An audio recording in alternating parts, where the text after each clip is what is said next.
Welcome to the Tesla Economist. Please hit the thumbs up and remember to subscribe. You can also follow me on Twitter and talk to me on Patreon. I was really happy to hear that Elon Musk would be on the B word, and actually not only that, but with Jack Dorsey and Cathie Wood too. In my opinion, the intention of this meeting was all about making sure Elon heard the arguments that the Bitcoin community had been vocal about, and these arguments presented in a calm, professional manner by other respected members of the Bitcoin community, along with Elon expressing his issues he had with Bitcoin and being heard. The hope being that Elon assigns his crypto badge of approval to Bitcoin. As some of you know, Bitcoin is my only other holding. I'm a firm believer that all other cryptos are fugazis. The altcoins are doing a great job in marketing themselves to identify how they differentiate from Bitcoin or how they serve a unique application in a niche in a way unique from Bitcoin. They even have their own PR departments to spin everything in their favor. The fact Tesla and Bitcoin happen to coincide at the same time in similar disruptive stages in their industries is just that much more exciting. To see energy and transport disrupted and decentralized by Tesla, whilst Bitcoin is doing the same to finance, in the long run, are bound to raise the overall standard of living significantly through decentralization, and I love it. This could perhaps be likened to the modern-day Magna Carta, meaning those in charge have to obey the same rules as everyone else. As in, if people have to budget and spend their money wisely, then so should the government, rather than continue printing more of it. Whenever they print more, then they're ironically taking wealth from the poor. Quantitative easing will likely result in increased inflation, which reduces the purchasing power of a dollar. It is generally the poor who live in cash societies. The converse is true for the rich. When money is printed, their assets increase in value, and their debt decreases with inflation, thus resulting in further inequality. Anyway, is Bitcoin the answer? Well, let's see how the event unfolded. I think Cathie Wood did really well. She seemed prepared for the meeting and orchestrated things well. Elon goes into first principles of what money is. He's decided to call it an information system for labor allocation, but exists in many heterogeneous databases and moves very slowly. Elon thinks the best way is to have data on a network with the most throughput and the least error being fraud, but also government interference being a source of error too, which means I think we can infer that Elon is not a fan of fiat-based currencies that governments control. He goes on to talk about how it is completely decentralized, saying having no throat to choke. Elon goes on to talk about how he personally owns Bitcoin, and we also discover SpaceX has a Bitcoin holding too. Elon has some personal holdings in Ethereum and Doge, but it sounds like they're insignificant relative to his Bitcoin holdings. Jack Dorsey explains how the internet needs a native currency, and Bitcoin is ideal and proven with a solid community behind it. Jack also goes into detail about some advantages of having a digital currency in other parts of the world where it is not currently possible, but could be made possible with Bitcoin, and how that will facilitate commerce for these nations. Cathie Wood talks about the various aspects of money, such as store of value, some of the typical benefits of Bitcoin we've heard numerous times. She explains the macroeconomic side of scarcity, purchasing power, and inflation. Elon talks about how Bitcoin can't be scaled by the monetary system for the world. That is the phrase he used, as in, this is the real subject. Can Bitcoin literally be the number one global currency and monetary system? However, Elon is just saying that Bitcoin cannot be scaled at its base layer, but it is possible with secondary layers, and he does specifically mention the Lightning Network, which allows transactions to be done off the blockchain, thus significantly increasing processing times and reducing transaction costs. Elon also discloses that he doesn't pump and dump, something some people suspected he was doing. It would appear that he was just literally having fun with Doge, possibly due to a saying that he likes, that evolved from Occam's razor, as in the simplest answer is the most likely, but then Elon says a friend of his came up with the most ironic outcome is the most likely, and then Elon's variant on that is the most entertaining is the most likely, thus justifying Dogecoin as it was started as a joke and is thus the most entertaining and ironic outcome, which Jack says Bitcoin is likely resilient enough to overcome said theories.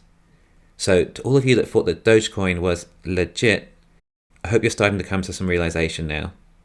They then move on to energy and Bitcoin. Elon basically says that Bitcoin is not on brand for Tesla due to Bitcoin having to use so much coal for energy, despite what Bitcoin has done for renewable energy. Elon does then say that Tesla will resume using Bitcoin for transactions if the energy is 50% renewable, with a trend to continue in that direction, which is a positive for Bitcoin. Elon also mentions nuclear, which I can't recall him talking about previously.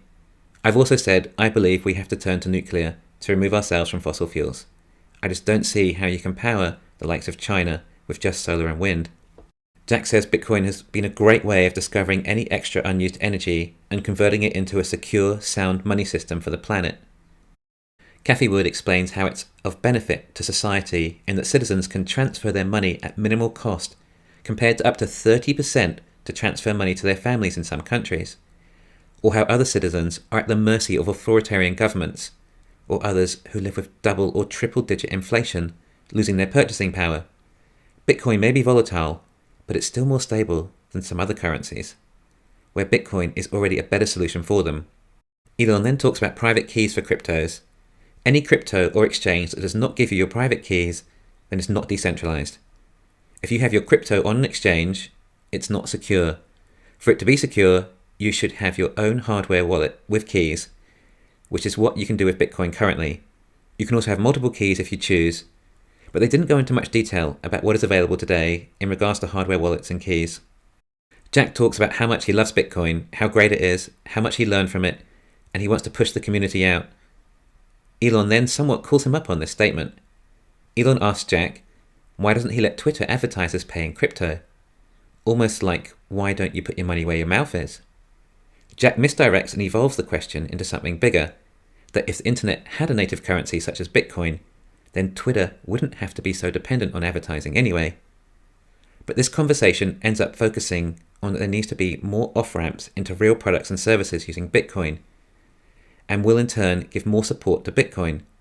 Then Elon puts Jack back on the spot and asks him if he's going to do it, accept crypto for the advertising on Twitter.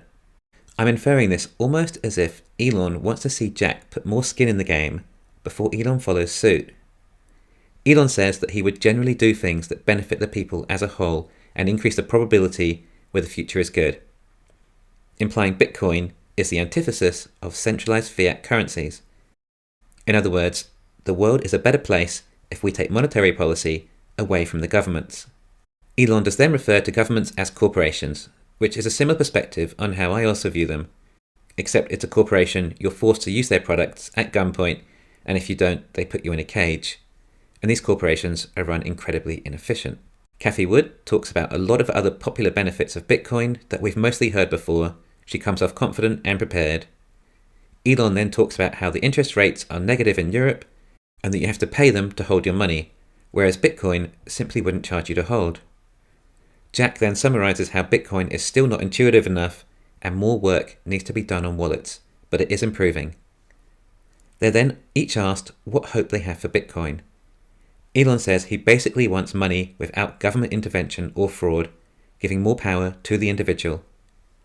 Cathie says she likes the rules-based monetary policy side, ESG, which is how Bitcoin is better environmentally, socially, and for governance. And Jack hopes it can create world peace, partly removing all these monopolies on violence. What can we interpret from all this? Was Elon seriously just having fun with Dogecoin, whilst people were literally gambling with their savings based on memes? Was Elon possibly attempting to use his influence and see how far he could push it, as far as a currency was concerned? Is Elon serious about the energy used to mine Bitcoin? I mean, if Bitcoin did become the number one monetary system, then the energy used would still be pale in comparison to what the global financial systems currently consume. I mean, a large percentage of Tesla electric cars also run on energy created by coal. So this is somewhat hypocritical and does contradict Elon's narrative, implying possibly an ulterior motive. On the other hand, if we follow the money, then Elon benefits significantly more from Bitcoin. So perhaps this was just Elon wanting to be heard. The main takeaway is that Elon Musk is on board with Bitcoin and will likely add it as an accepted form of payment for Tesla, which will give more faith and confidence in the currency. Also, it sounds like Elon is not serious about Doge, or at least hopefully the joke is over. Bitcoin was literally under $30,000 before this interview and has recovered almost 10% since. In my opinion, this is still a good price, and I would have expected it to rise more.